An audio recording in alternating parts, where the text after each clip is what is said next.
very good evening and welcome to Power News. I'm Juhi Rajput. In today's episode, we're going to discuss Indian grid failure, the lessons learned and the way forward. To discuss the same, we've been joined by Mr. Shahi, former Secretary Power, Government of India, Mr. Sushil, Maroo, Deputy Managing Director, Jindal Power, Mr. S.R. Sethi, former member, DERC, Dr. Pawan Singh, Director, PTC India, Mr. M.S. Rao, Senior Vice President, Reliance Transmission. Good evening and welcome to Power News. Before we start a discussion, let's take a look at this presentation. A nation that aspires to be an economic superpower found itself powerless on Tuesday as it reeled under what is being termed as the world's biggest blackout. Half of India's 1.2 billion population were plunged into darkness with no access to electricity when three of the nation's power grids in the north, east and northeast covering 20 Indian states collapsed. The crisis followed a crippling power outage on Monday in the northern region that hit Delhi, the nation's seat of political power.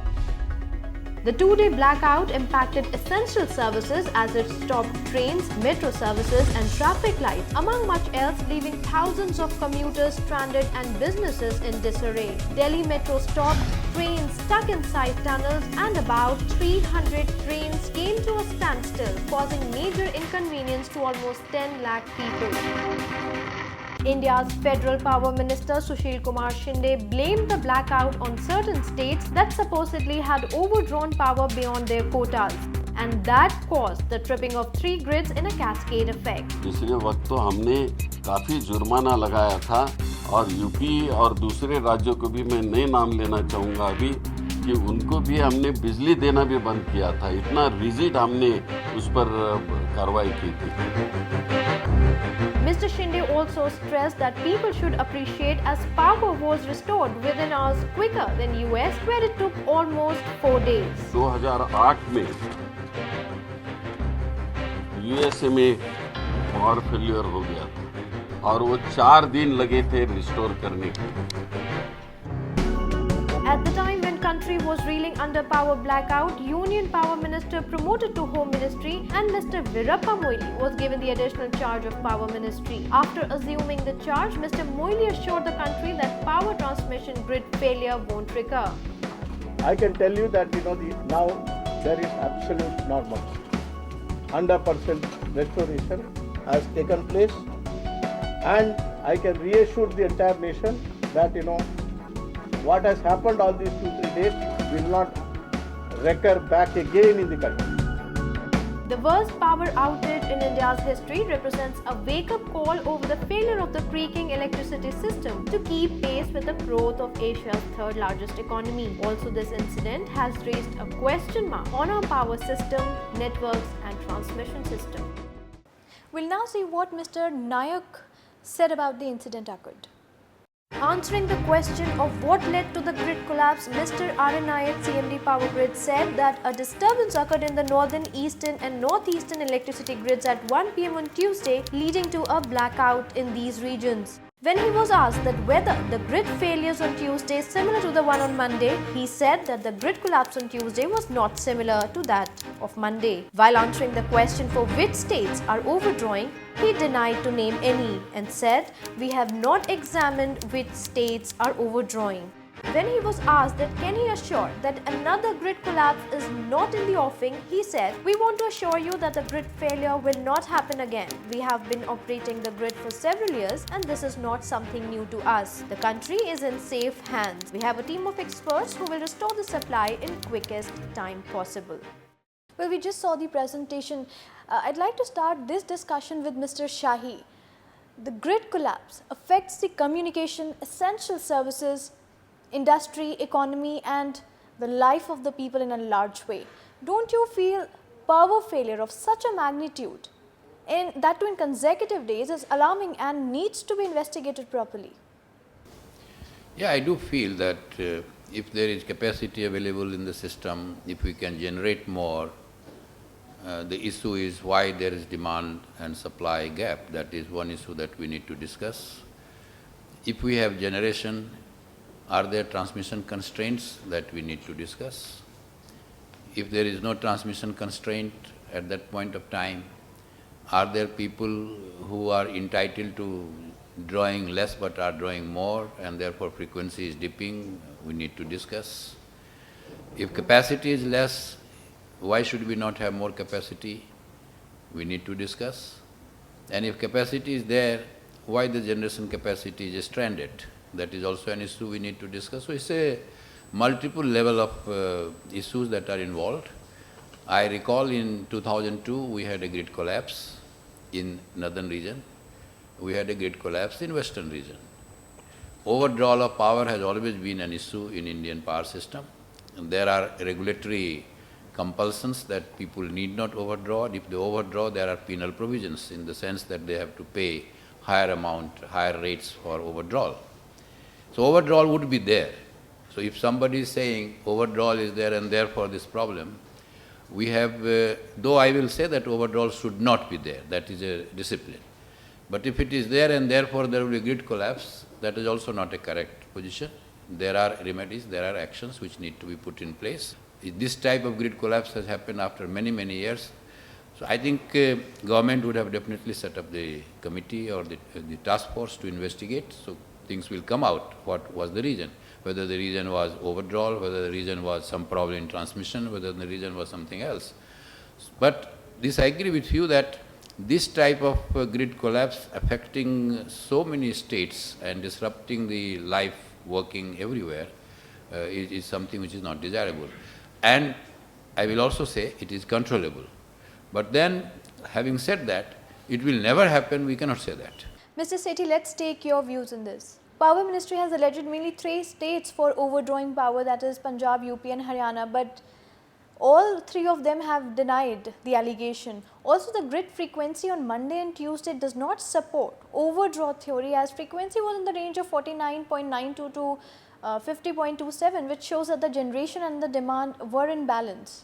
On the particular incident on the first day, the frequency was high. That means the load on the system was lower than it should be. So it is not correct to say that because of the overdrawal the grid failed, which is not right. Second day also the frequency was not in precarious condition. The grids have been operating as low as 48.2 Hertz. That was first time when the ABT was launched in the country. 48.2 Hertz was the critical level. And now the frequency level has gone up to 49.5. It is more of a deterrent and a commercial arrangement so that there is a penalty which is basically parity with the diesel power generation. But the other constraint is that if your lines are overloaded, if you see the State Load Dispatch Center's website, it always gives you what are the condition of the inter-regional lines and some of the critical lines operating in the system.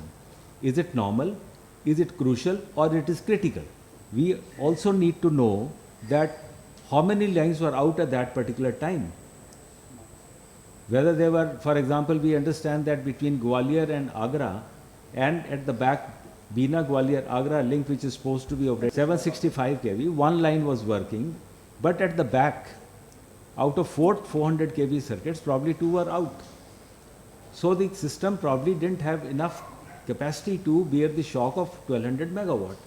In a system of 35,000 megawatt or 37,000 megawatt, 1200 megawatt cannot cause the grid to fail.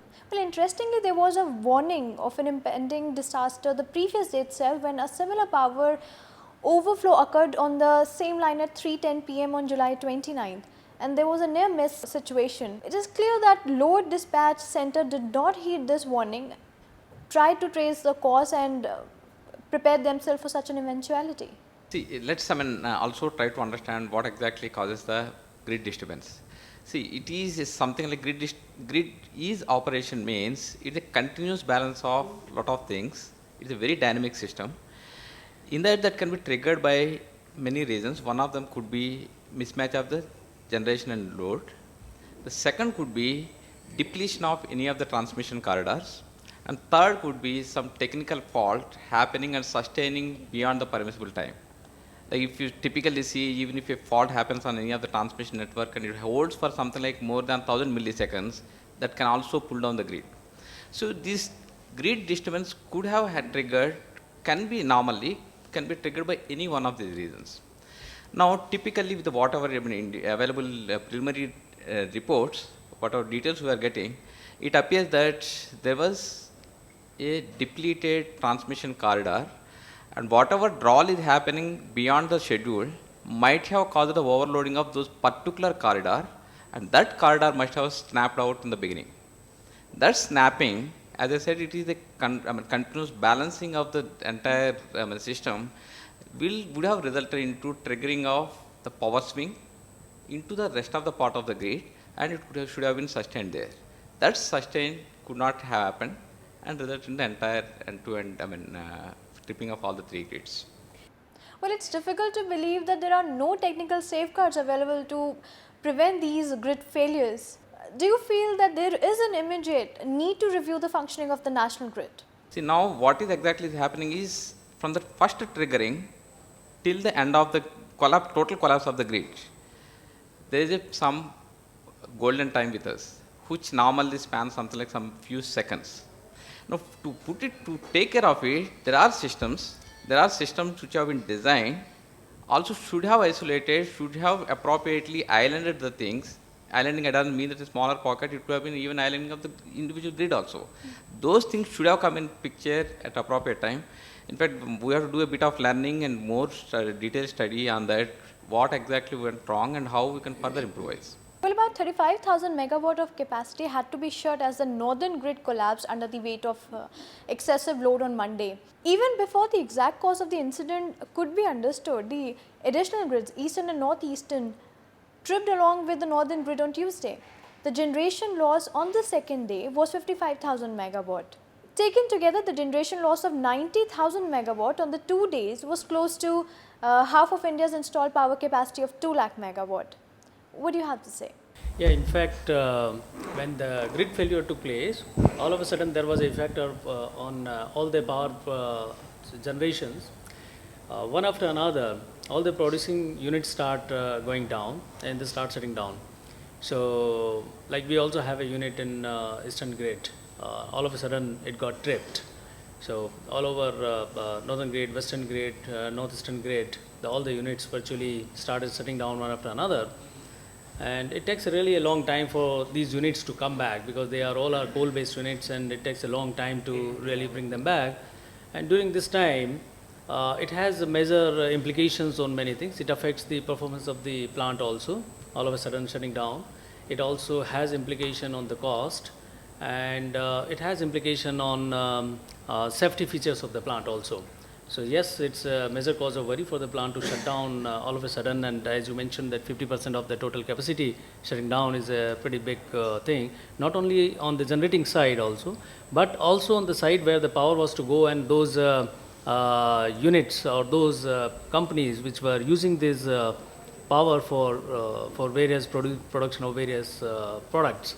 So it's primarily effect on both sides, on the power generating units also and power consuming units also. So it was a major loss for the total economy.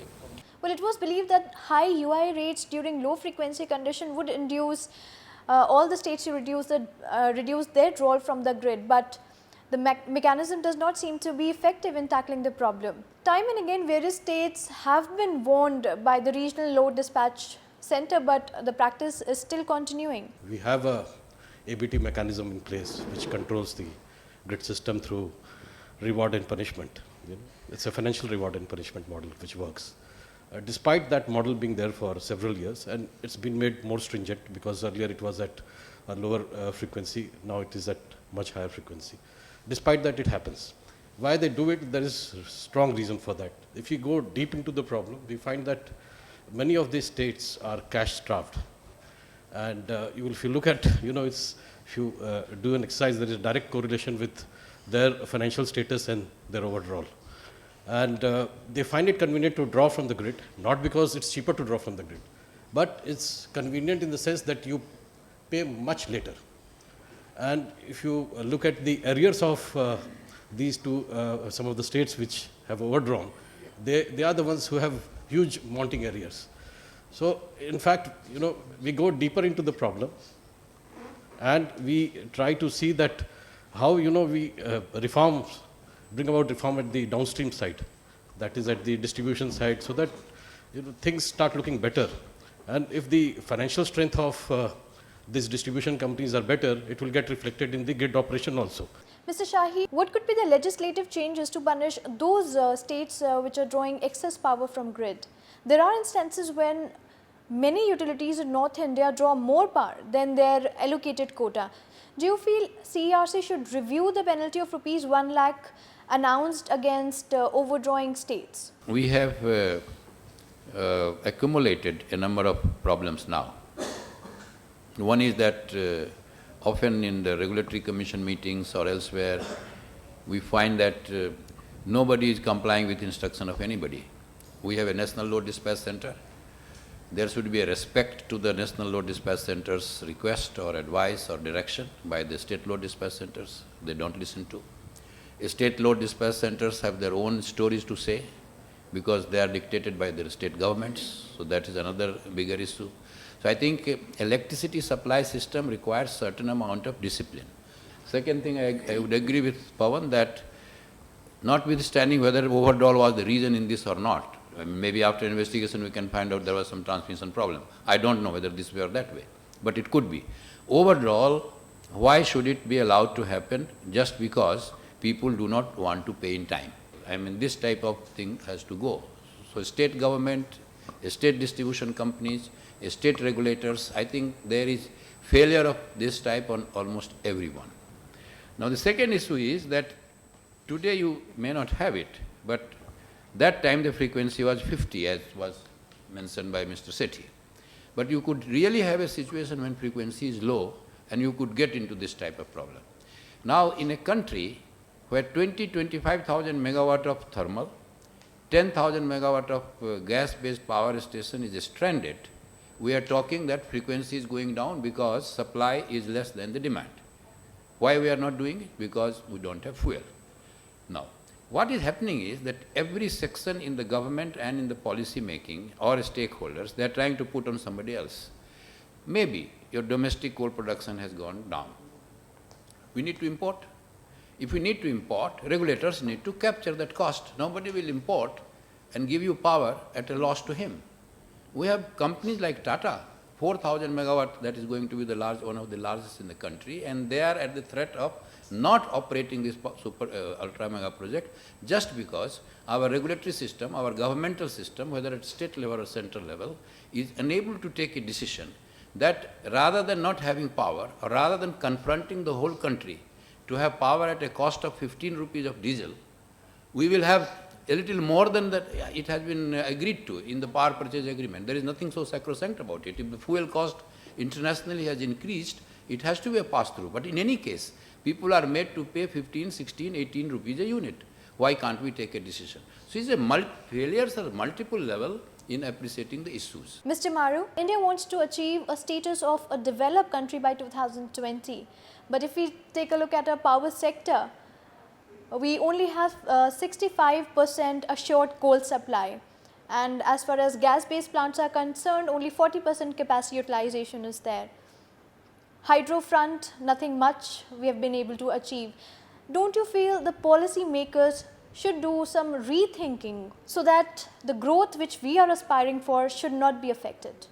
In a country having a lot of problems in terms of the capacity addition going forward, in the past we have seen some, because of the reforms taken place in the generation sector, massive capacity addition has taken place, more aided by a private sector in the past, and we expect that in the 12th five-year plan also the private sector will be aiding more than the public sector, specifically in thermal sector.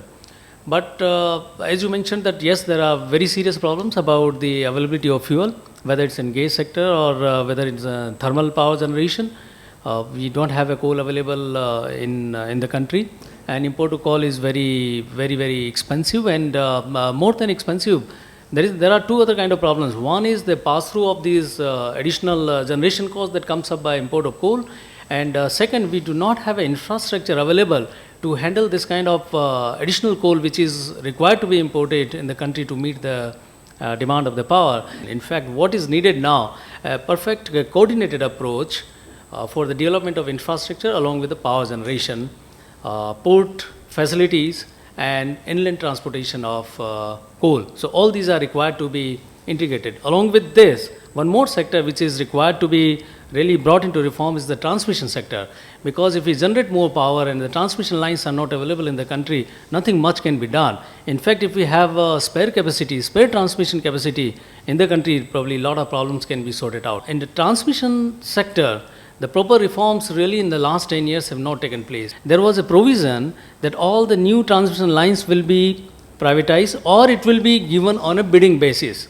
If you see in the last many years, only the 8 lines have been offered for bidding purpose, and most of the lines are still to be worked out what is to be done on this. More bidding, more participation of private sector, more investment of money, more FDI in this, and more interest from private sector will bring down the cost, will create the additional spare capacity in transmission, which aligned along with the new generation capacity coming up, will bring down the cost of power across the country.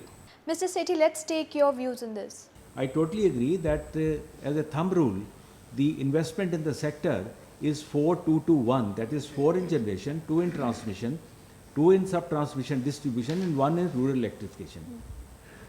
Transmission today is a more constraint in the country than even the generation, because if you have a good monsoon and the monsoon starts in the southern region sometimes by end of May, first week of June, that is the time when you need additional power in the northern region when it is reeling under hot spell. If the transmission corridor is available, power can be transmitted, which is not happening even today.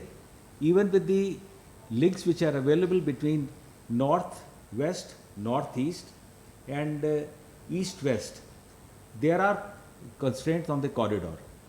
At the moment, the total capacity which is available at the end of 11th plan is something around 25,000 megawatt, and it is likely to go up to 63,000 megawatt at the end of 12th plan period. It is basically that the transmission sector has woken up later. If we had adequate capacity between the western region and the northern region, probably this 1200 megawatt outage would not have affected at all. Well, the transmission system has come under scrutiny after large parts of the country blacked out for hours twice in 36 hours, raising concerns about the messy state of India's power sector. Don't you feel that the power failure recurred in the span of 2 days has exposed the vulnerability of our transmission system? Already there are different views that are coming. Overdrawal came out as the news, but now it appears that maybe at that time in both the occasions frequency was not so low that overdrawal could have been the reason. One case 50 plus, another case 49.6. I remember we have operated this, transmission systems at distress frequency level of 49.2 in the past, definitely. So another thing is that we also put in place for strategic cities islanding. We did it in Mumbai. We also did a scheme for Delhi. Delhi definitely can be islanded. Delhi has supply from Dadri, Delhi has supply from Badarpur, Delhi has supply of its own Delhi Bidut Board or Delhi generating company. The islanding scheme provides you that with local generation, you island a certain important section, essential sections of load, and island yourself much earlier than the frequency at which the whole grid collapses. Isolating certain sections could be another. To some extent, I agree with Mr. Rao that when you have larger grid, you have more problems. But I may tell you, when we were interconnecting, and all these interconnections happened during the period I was in the ministry, there were experts who were apprehensive that it will not work. But it has worked better than it used to work. Because if you have larger grid, and if one 500 megawatt goes out, it doesn't create any problem. If you have a smaller grid, one 500 megawatt, a couple of 500 megawatt goes out, it can create more problem. So larger grid that way gives you greater degree of stability to operate the system. But then it just does require little degree of more sophisticated approach to handle the situation that we are faced with. See, we had matured a lot in the last 5-7 years, and by connecting the grid together, certainly we have derived a lot of benefits, lot of unserved loads and unserved generation has been taken care. Okay, absolutely. There we got a lot of advantages.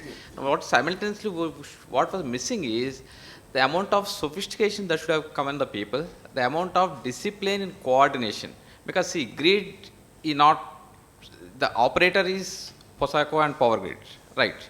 But the grid consists of thousands of substations, most of them are operated by state electricity boards. And all the state electricity boards and a lot of, now with the IPTCs are all coming in, the practices what are being followed has to be aligned appropriately. We have the mechanism, we have the grid code, but again, whatever has been come out, what is written in the paper and what extent the implementation happened on the site needs to be appropriately coordinated. If that doesn't happen, any one substation can pull the entire grid down. So that's where we need to have much more of coordination and much more learning and alignment and the ideas of the technical people. Apart from that, it's also very important that we have an integration in place. We can't have on one side power grid operating at world class technology. Other side we have some of the state power utilities, again depending on the respective financial health of the state power utility, operating at a much very pathetic technological condition. In fact, one of the recommendations of one of the committees is that you have a common a corporation has been formed where you have separated the grid operator from the system operator. Now this system operator is there again existing at the central level, apex level. He is not operating at the regional level. There are regional operators who, as it was pointed out earlier, they are again subject to pressures from the local administration. So they follow the local laws rather than the whole grid system. So it's high time that you integrate that. Grid failure that caused massive electricity crisis in 22 states could act as a catalyst for power sector reforms. Mr. Shahi, how would you like to respond? You see, in our society, experience shows that we start acting very seriously out of a crisis. This crisis must not be lost sight of. Don't use this crisis to project that this problem came because of overdrawal in UP, Haryana or Rajasthan. In fact, it would be diluting the impact of this crisis. Firstly, we don't know the reason, but it would be diluting. It's a good opportunity for the power ministry to have the chief ministers and power ministers within a week or so before the impact, this hardship story is lost, and administer all such doses of reforms that are necessary. This is the right time.